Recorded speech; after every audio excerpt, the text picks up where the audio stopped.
Peggy 3.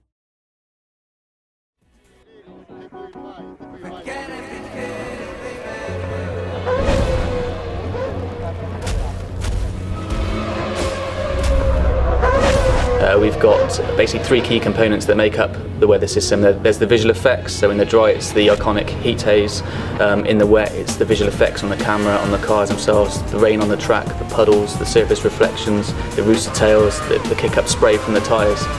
The second aspect is how those visual effects tie into the track simulation. The third part of the weather system is actually the effect it has on the gameplay.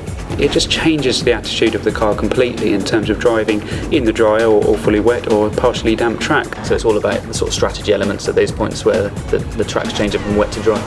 The track will evolve as each car individually drives on that surface, and yeah, very, very accurate. The track surface actually knows how wet it is. You'll actually find that the gamers on wet tyres on the drying track will try and seek out those puddles to cool their tyres and stop them from damaging.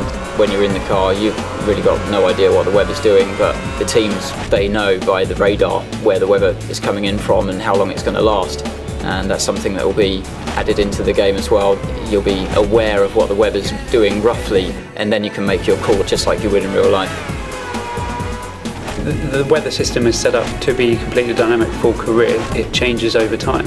So you go to Spa, a typically very unpredictable track. You need to be prepared to alter your car balance as the race weekend progresses, so that when you're heading towards that Sunday race day, you think you've got a car set up that is going to be balanced for the predicted weather conditions. Players can be going along outside the points and maybe they make a gamble, the clouds come in, the sky's dark, and maybe you preempt that the rain's going to come there and you change your tyres early, and the player choice is going to be critical at those stages. It brings that new element of launching a multiplayer game with Monaco in a heavy downpour, Monaco in the sun, or Monaco when the rain just starts coming down. I prefer to play those kind of scenarios rather than switching tracks into reverse or playing point to point.